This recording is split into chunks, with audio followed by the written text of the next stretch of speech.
Good evening, ladies and gentlemen. Thank you for your patient and understanding and joining us tonight. It is March 17th, 2020. It is 5:45. I call this meeting to order. Y'all join for a moment of silence.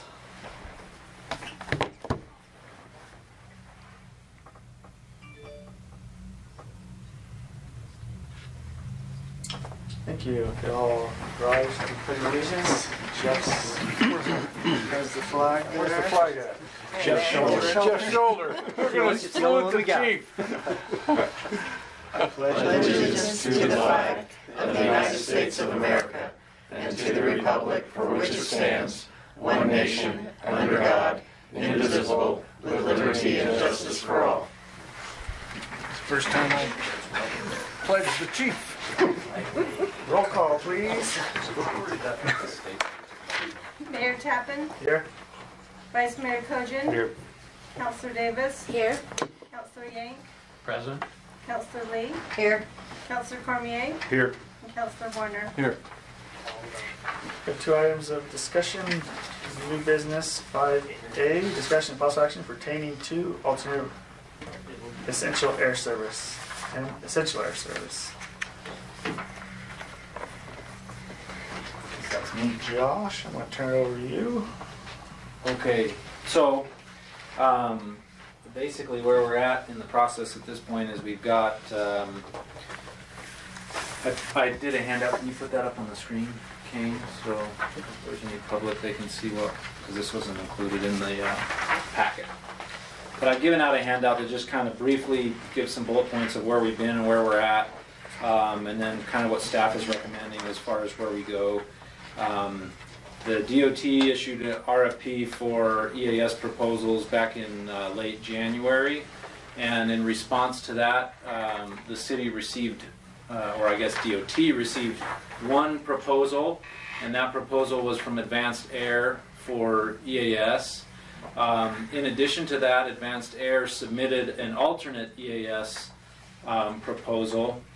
And then we got an alternate proposal from Boutique, which you got a presentation on last week. And then we also have an alternate proposal from Contour, which is basically kind of was presented to you back in, I believe, December, which was to, at the same subsidy amount, to keep doing the same basic service that we have now. So what DOT has done is they gave us until March 25th to submit our official comments back to them as far as what the City Council would recommend for the City of Page. Fit actual size. By law, they are required to give substantial weight to the elected officials' recommendation. So it's very important what we recommend to them. Basically, what staff is recommending, staff has a few concerns about the Advanced Air's EAS proposal and whether or not it actually meets the requirements of EAS. We believe that they don't have enough seats available to meet the statutory criteria for basic EAS service, given our loads in 2019. We did about 18,500 and change passengers in 2019, flew on Contour, which is a significant increase over previous year's traffic. If Advanced Air were to sell every single seat that they had available, 100% load factor for the entire year, they would carry about 19,500. What the statutes say is you have to apply a 50% load factor to the available seats that they have, so you essentially have to cut that in half, and it would have to meet our historical load. So theoretically, not theoretically, realistically, we would need a carrier that could propose a total of around 36,000 seats in order to meet the basic requirements of the proposal. So we have some concerns with that. Also, some of the guidelines that DOT looks at when they're As far as weighing one proposal versus another, they take into account interline agreements. Advanced Air does not have any interline agreements. Contour does have an interline agreement with American Airlines, so that would weigh in favor, of someone other than Advanced Air.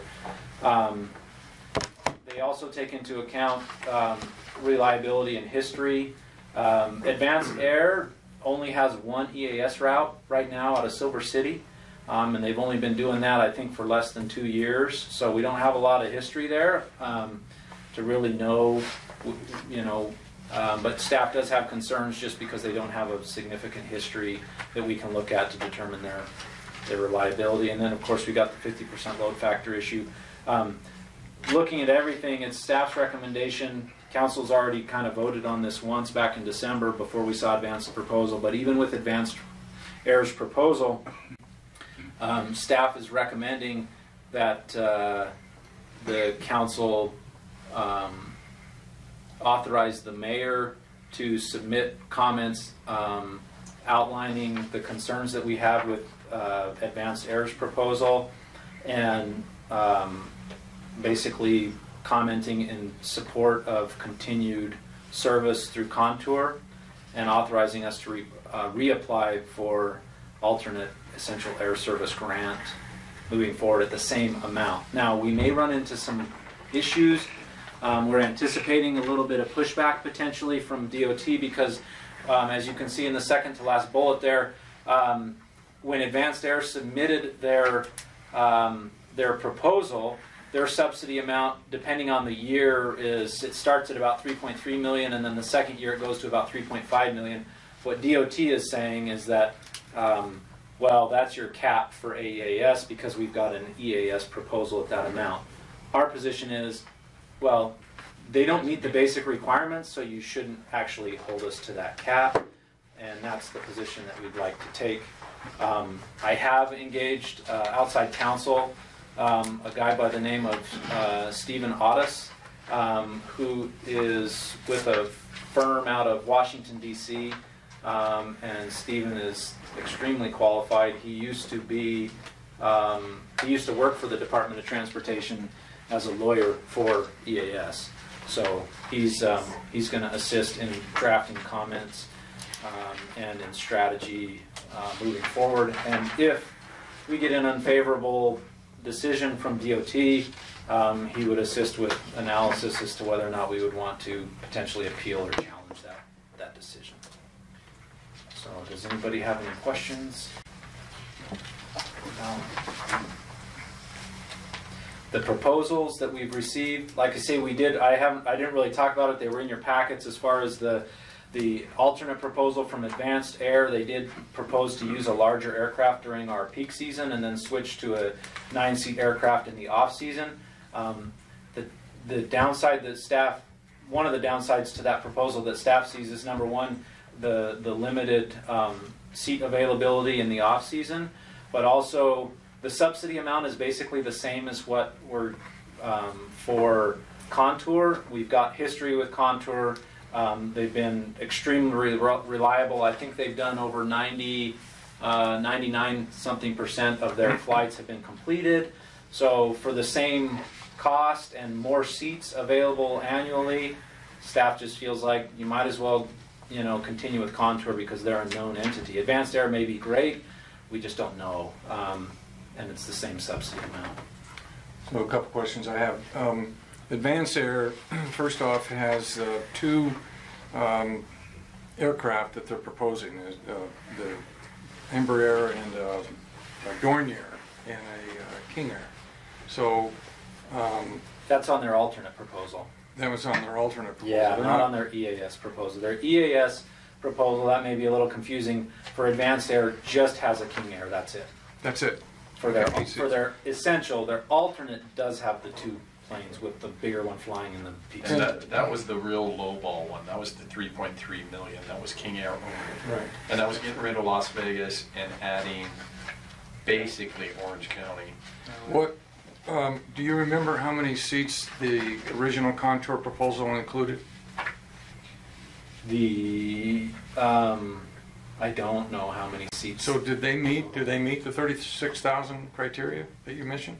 I don't know, because I don't know how many seats they have total available. In their proposal? Yeah.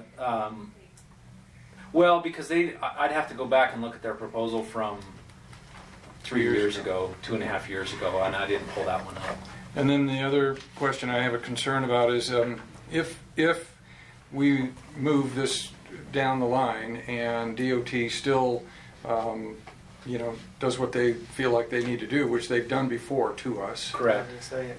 And we then would we have an option to go to Contour and say, can you get down to that 3.5 by raising your rates, lowering the subsidy? I mean, are we locked in? If we fight this battle and lose, are we completely locked into Advanced Air? I don't believe so. In talking to the contacts at DOT, because I had that same concern, is this an all or nothing proposition, or can we submit our comments in favor? For example, I told them, I said, let's just make the assumption if council were to continue to support Contour and DOT determined that you weren't going to do that, is you automatically default back to Advanced Air, or would there be chance for negotiation and discussions? And the indication was that we should have the ability to, they would let us know kind of what they're thinking about doing, and we would have the opportunity to potentially negotiate that. They may come back and say, well, you can have alternate airs, with Contour, but we're going to cap you at X. Yeah, because that was the other thought I had, was that DOT in the last round when we went with the alternate air service, they weren't necessarily demanding we use one or another carrier. Right. And so they're just proposing to give us the money. Mm-hmm. We contract with a carrier. Correct. Okay, so in that case then, even if the worst came down to the worst, we would go to Contour and say, we need you to get your number to 3.5 million, and we understand there's going to be a rate increase. That's just what it is. But or we can put or fewer frequencies, or we can, or the city could subsidize. Yeah. Okay. I mean, there's options there, but yes, that's our anticipation, is that that we would have the ability to go back later on if needed and try to renegotiate with them. But the real hope is that they don't meet the standards. Yeah. That's this gentleman that's in Colorado has talked with us a couple of times, and he said they don't. But if that'll be a priority for them, they might not even look at it. Say it doesn't matter, we're just looking at the number. Yeah, okay.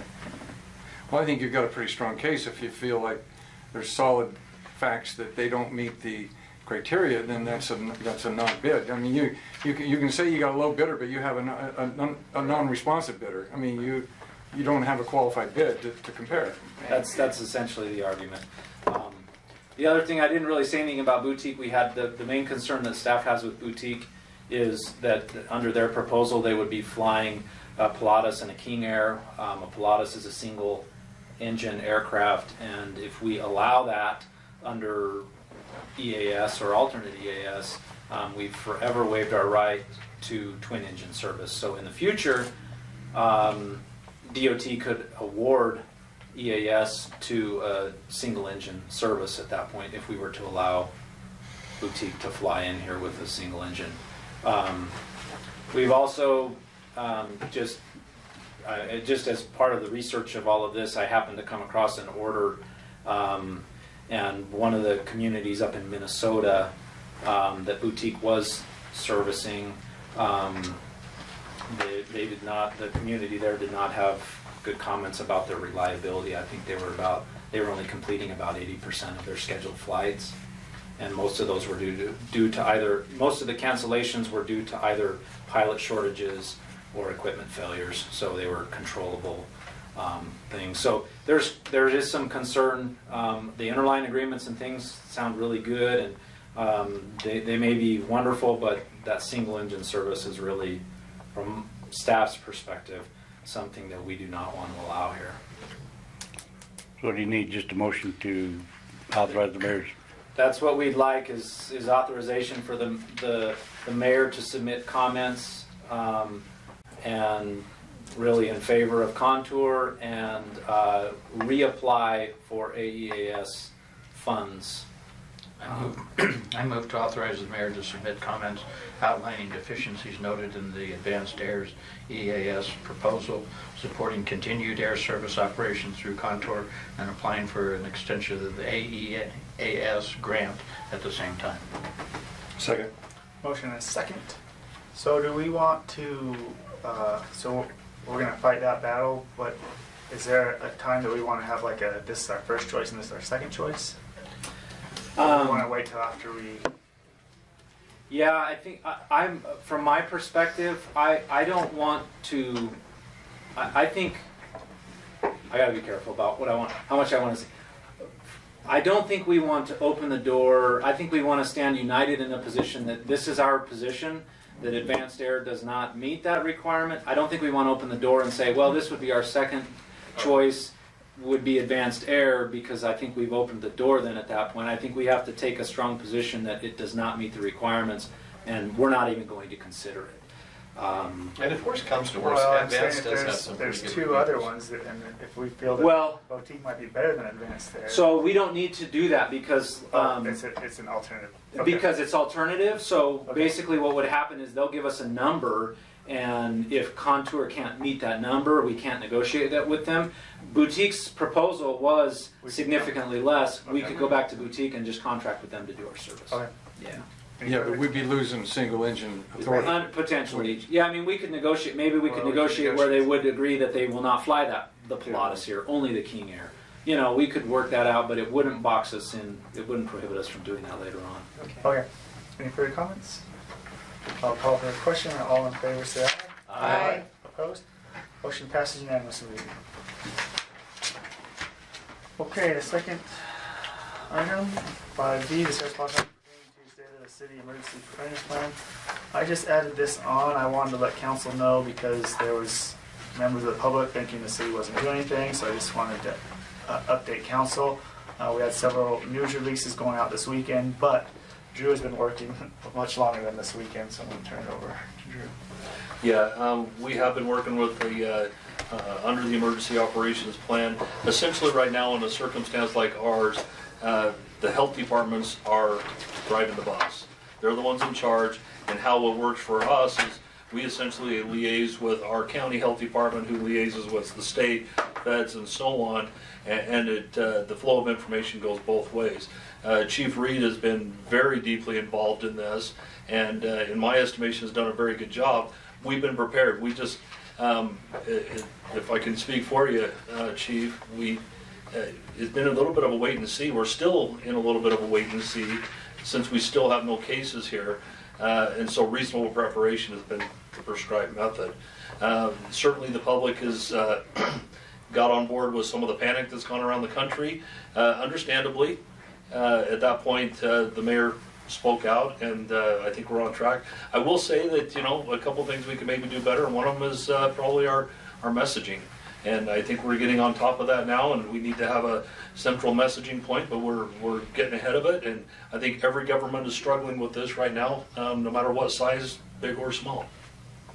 And I think we've done a lot of proactive stuff. I don't know if you've seen some of the stuff that, starting this weekend, we started having the mayor make public Press release releases. that went out. He did a We did a video this morning. video this morning that went out to everybody, everything. And so, I mean, daily, it's really hard to keep up, but we're sending Kane, anytime anything comes, it goes to Kane. He puts it on the website. You know, we don't want to create a panic situation. And to let you know, we are doing some marketing. Tim and I and Greg met this morning. So we're going to do some marketing and page, especially since Flagstaff is closed and Sedona has closed. We're gonna target those markets and let people know that Page is open. Come enjoy the outdoors. The Horseshoe Bend's open. The golf course is open. We're gonna hit some California areas. Basically anybody who could drive within about 4 to 6 hours. Moab's close. Moab. Yep. We're gonna target those to try and let them know to come in. The main reason that when speaking with the mayor, the state of emergency that I was concerned about was the businesses. And the USDA loans and the SBA loans oftentimes are not available until the mayor declares an emergency, a state of emergency. That changed as of this afternoon.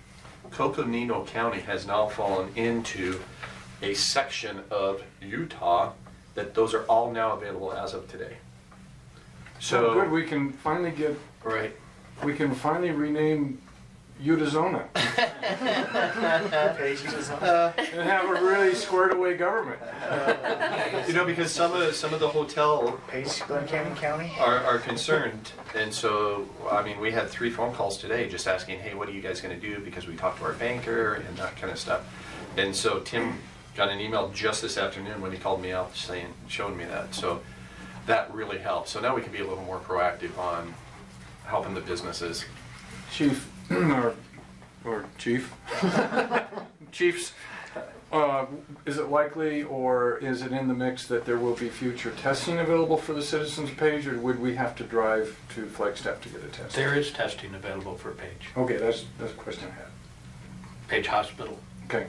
but you have to meet the criteria. Yeah, I understand. I just wasn't sure that was available for people. Yeah, and there's also some private sources now. I believe it's the Biometrics Company, and I don't have a price or anything on it. I just know that I saw some literature on it today that you could potentially order your own test and do it. The reliability and so on, I don't know that that's going to line up. Chief Reed could speak better to that. Yeah, no, I agree. There's a lot of testing methods out there, and some of them don't sound like they're all reliable. That's a very good point. So stick with the known source, and as he stated, you have to meet the criteria to be tested. They're not just going to offer this to everybody. So. And it's a turnaround time of at least 5 days. Yeah, it's a long turnaround time. So you get your test from your little packet. You're pregnant. Wait a minute. Do what the doctor says. But I just wanted to update council. That's what we're doing. I've also started a task force. We were going to meet weekly. Hopefully that might have to be daily. But on that task force will be business members, the county, the hospital, clinics, schools. Just so I can gather information from them and then get that information out to the public to keep everyone updated. But that's just what I just have a question, because I came across this question earlier today. With the presidential recommendation, not mandate, but recommendation of less than 10 people, and with us deciding to close off the council meetings because of the amount of people, what's the message going to be that the city is sending if we are marketing, hey, Page is open? Great question. My staff in City Hall, a good portion of them will now be working virtual. If you don't have to be here, don't. So we're trying to get below that dozen range. There's lots of them. There's a ton of work that they can do with their computer at home, especially with budget time coming now. There's a ton of stuff. Swan's crew is behind on. Some of us have to be here. I'm going to be here. Robin's going to be here. Tim's got to be here. You know, Josh can work from home if he wants. He's going to have to come in and out. But Lynn can work at home. She's out and about all the time. Greg can work at home. You know, some things we have to, I mean, we're here to provide a service to the taxpayers.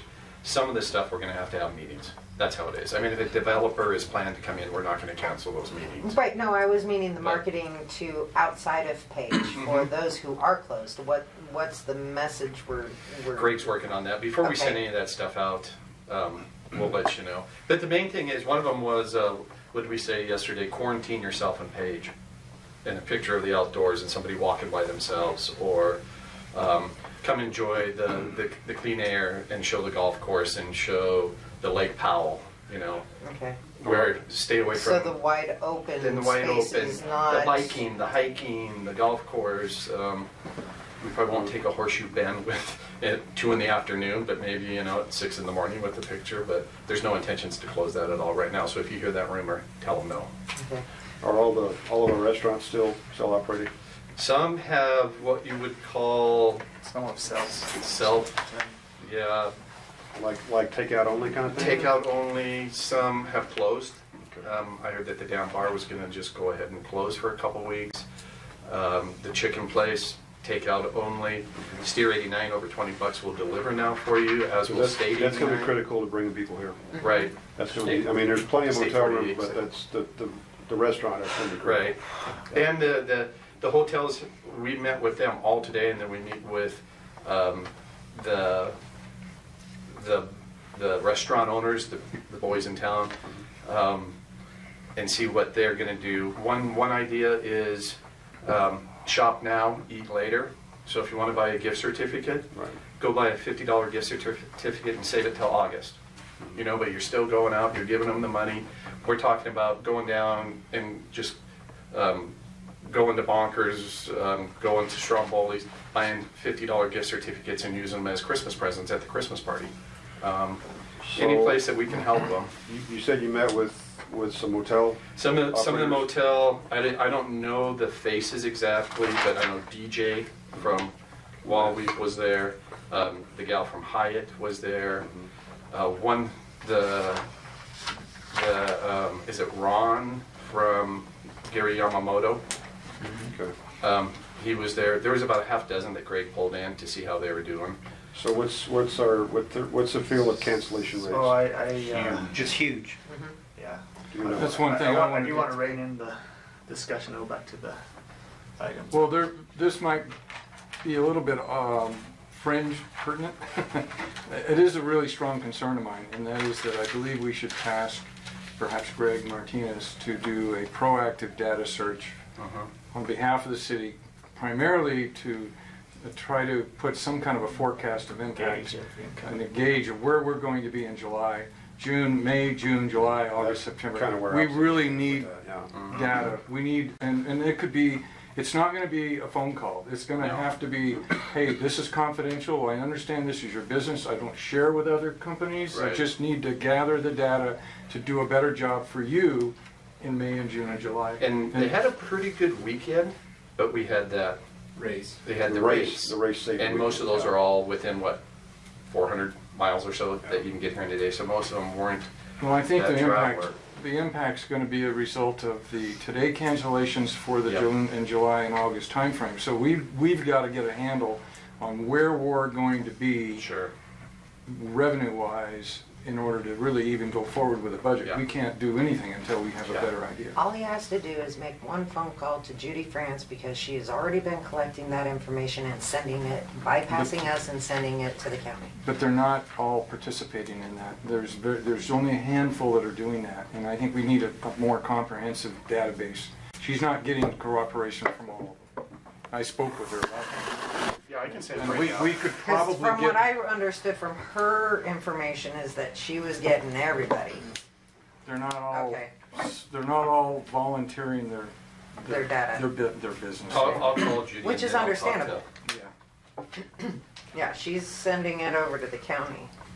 And then we need to run some models on, okay, what's this look like in terms of Has to be a tight the budget. 13% TVT, what's that look like? Right, absolutely. Could be, we're going back 2 years from now. And Linda and I, No, you could be, could be 10. Hopefully it won't, I was Yeah, gonna say, it could be hopefully it 10. won't be. for 3 or 4 We'll months. be lucky. 2011. Yeah, So anyway, that's my little fringe there. Yeah, absolutely. And I'll call Judy in too and get what she's got and stuff. Linda and I did meet today, and actually we pulled Josh in too on some of it. And it does look a little scary. I'm a little afraid to forecast, you might say, in that you might not see me for a couple days. I might just. Well, we won't burn the messenger. I'll do it through email. So I have a question. Not right now. I'm putting that out there. Not right now, because you already discussed that there is no need at this moment because of Coconino County being incorporated somehow into Utah and all that. Do we have a plan, just in case we need it, to declare a financial economic emergency? Josh has got it all prepared. The mayor does not need council approval to do that. Okay. So, I mean, if it gets to be a situation, even where we get a case I think that we really need to decide, you know, and Oh, then I'm everything not even changes. thinking about case. I'm just thinking about what But- the panic is doing to Well, what us what economically. could come Yeah. down the pike in the next few days, they could mandate, Right. you know, shelter in place. Well, That's there's yeah, I mean, and really what, at the end of the day, you have to understand, I think, what that does for the city. The mayor declaring an emergency, what that does is it basically allows the mayor to govern by proclamation. That's what that gets us. So and it's going to be up to the mayor, and so far I don't want to speak for the mayor, but my understanding is he's not wanted to take some of those steps of closing down all of the bars and doing that by his fiat. But that's really what it opens up, because if we don't need to do it to allow our businesses to access financial, resources and things, all you're talking about, if he does that now, the mayor can impose curfews, he can shut down businesses and those kinds of things. So that's going to be his call as to whether or not he wants to do that. But that's all that it really gains. Election year ago. Currently, Phoenix and Yuma have declared state of emergencies. Did they declare today or Flagstaff. yesterday? And Flagstaff. Yeah, Flagstaff did Sunday. And see, and Flagstaff then turned around and today, as of 8 o'clock Shut everything. tonight, everything is shutting down. So that their emergency declaration gave them the I ability think to we're do just a few days behind the curve. It's coming. Yeah, let's hope that, yeah. No, I'm And, you know, it may- more along your lines from presidential. It may come from Yeah. a higher source, it may come from the county From the or state. the state. Yeah, exactly. And that's where, and if that happens, then we take a different direction. We start a different information campaign. The city's prepared either way it goes. I think we've had some really productive meetings in the last 3 days. Teresa's been involved in those, given her input with her background. And then Greg and Jeff, of course, or Jeff and Councilor Lee Drew. is our resident council emergency preparedness. Hmm? You are our resident No. council member. You are the We EOP. have this I am the EOP. We have this EOP. You got it. Basically, you're responsible if anything bad happens. No, that's his job. We are fortunate we have a EOP now because of Councilor Lee. Last year we signed that, so Yeah. we have that now. So a lot was accomplished last year. So Sorry, If I I was ask a question, writing. if council has anything that they want us more to do I have as staff. just a request. I made a request from Brian yesterday. I don't know if you were able to make that phone call or not, and just update us. Well, the question was our status of water. There seems to be a concern of water and power through this, and I think Paige is in as good a position as anybody in that we pull directly off of a national critical infrastructure. And yes, I did talk to Bob, and Bob he says texted me. He texted me. and essentially what that means is that the federal government is going to do its highest and best, all hands on deck to keep Glen Canyon Dam going and producing water and power. We're the first recipients off of that promise. So I don't know how you can get better than that than the federal government. Going beyond that then, with that, we have our emergency response plans.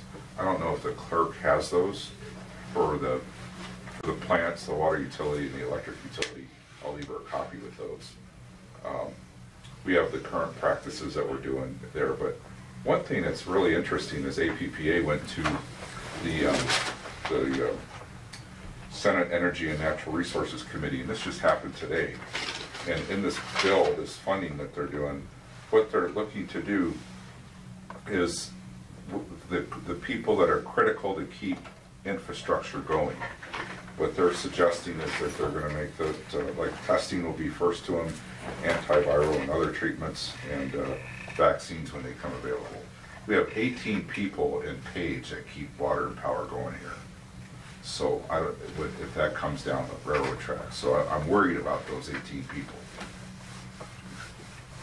So I was hoping we would get, in English, I guess, something that would say, I mean, it's a little technical, you know, just basically to say, we're in really good shape as far as water and power from an infrastructure standpoint.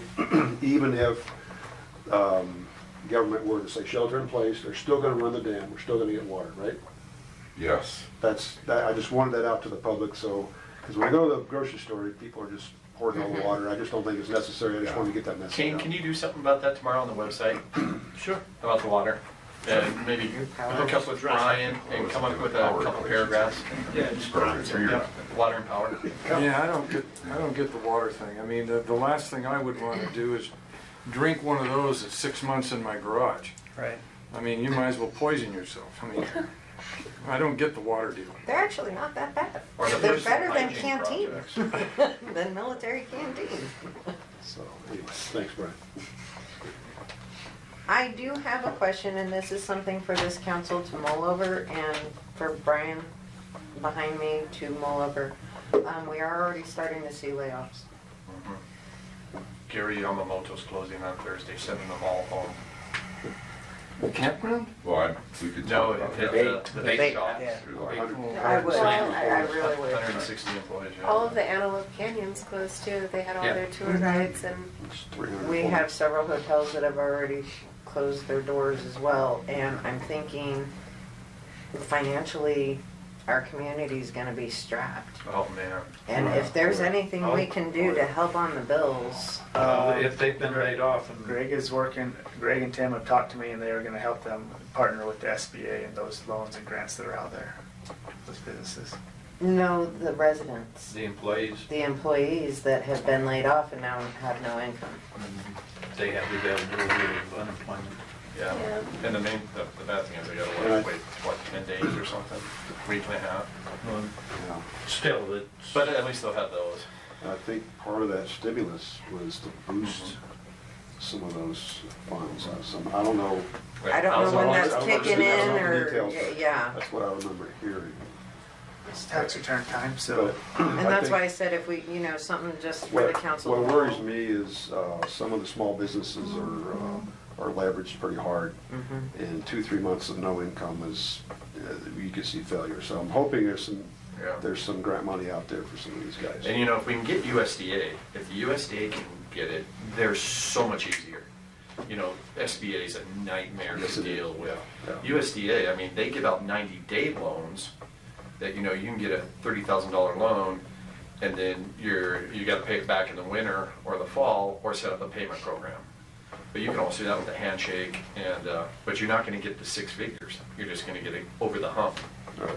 kind of thing. Well, So that's it'd all be that- nice if they got money that. Probably all these guys are gonna need is over the hump, but Yeah, These we little don't know guys how that long have just that one's opened, gonna be. that's- Okay, hump.